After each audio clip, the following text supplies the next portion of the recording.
Hello everyone, welcome back to this channel.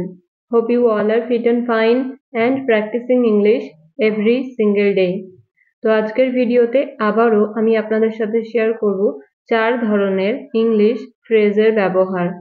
তো চলুন এবার এই 4টি ফ্রেজের ব্যবহার পরপর দেখা যাক। যেমন প্রথম ফ্রেজটা রয়েছে in a better manner.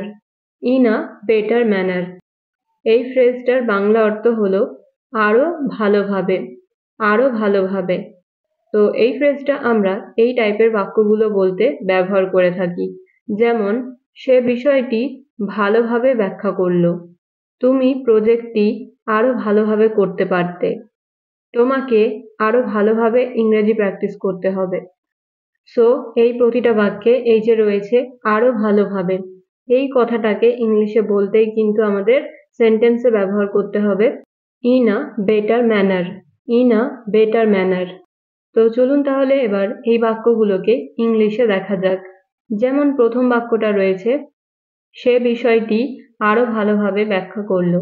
তো এই বাক্যটা ইংলিশে হবে she explained the topic in a better manner, she explained the topic in a better manner।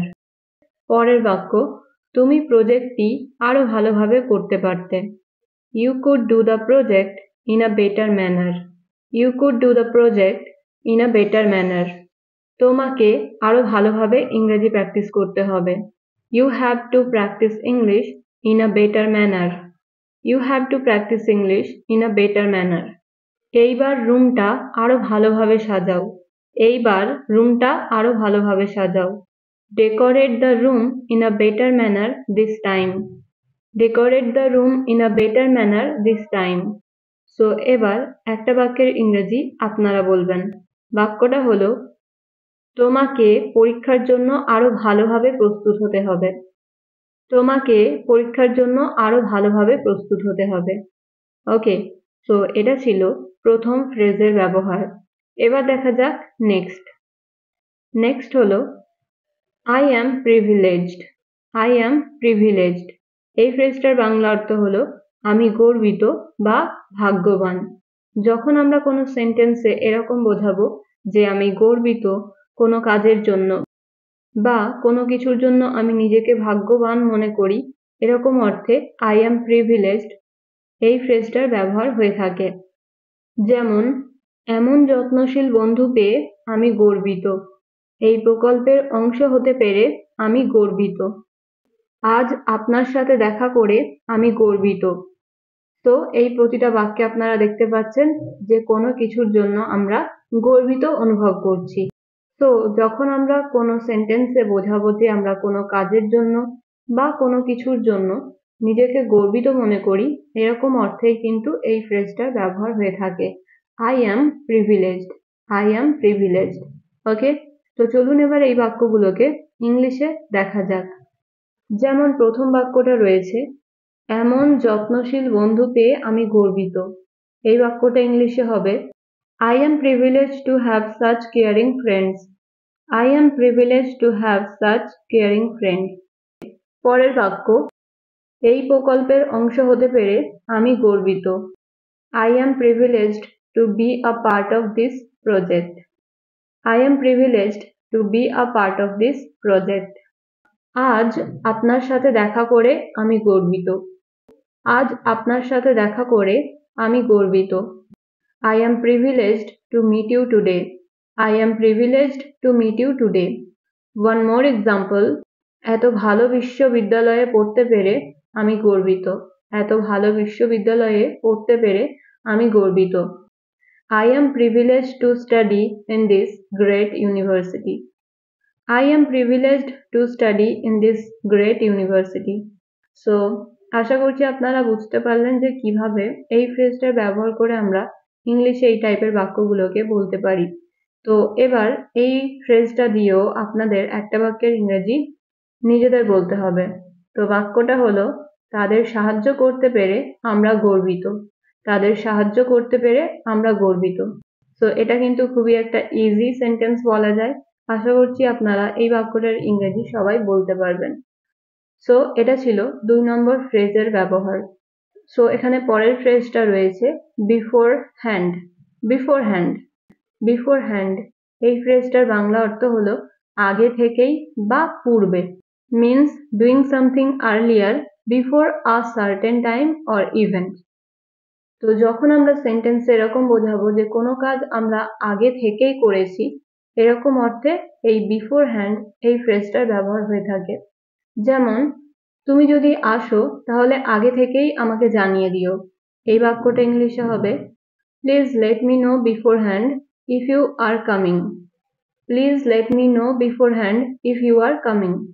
ওকে, পরের বাক্য আমরা আগেই টিকিট বুক করেছিলাম। We booked the ticket beforehand. We booked the ticket beforehand. সে আগে থেকেই অনেক অনুশীলন করেছিল। He practiced a lot beforehand.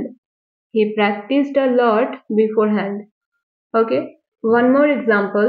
সবকিছু আগে থেকে পরিকল্পনা করা ভালো। It's good to plan everything beforehand. It's good to plan everything beforehand. So friends, এইভাবে আমরা বিফোর হ্যান্ড এই ফ্রেজটার ব্যবহার করে এই ধরনের বাক্যগুলো ইংলিশে বলতে পারি।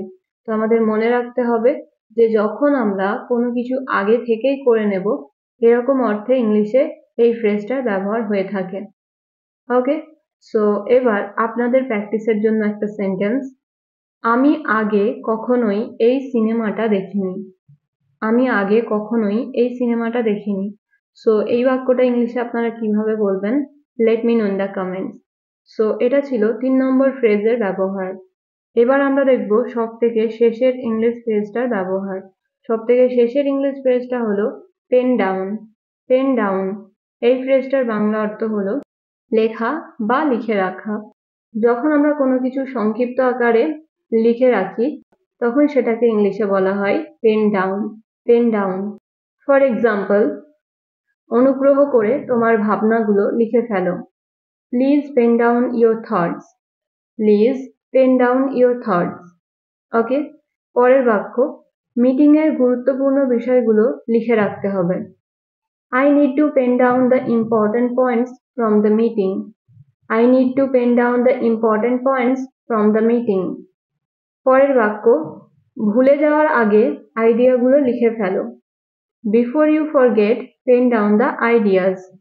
Before you forget, pen down the ideas. One more example. শিক্ষক আমাদের উত্তরগুলো লিখতে বলেছিলেন। The teacher asked us to pen down the answer. The teacher asked us to pen down the answers. তো আপনারা বুঝতে পারলেন যে পেন ডাউন এই ফ্রেজটার ব্যবহার তাহলে আমরা কেমন ধরনের বাক্যগুলো বলতে হলে ব্যবহার করতে পারি, রাইট? তো একটা বাক্যের ইংরেজি এবার আপনারা বলবেন।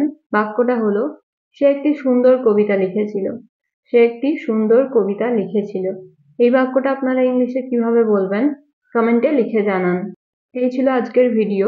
প্রথমেই আমি বলেছি যে আজকের ভিডিওতে আমি আপনাদের সাথে 4 ধরনের ফ্রেজের ব্যবহার শেয়ার করব।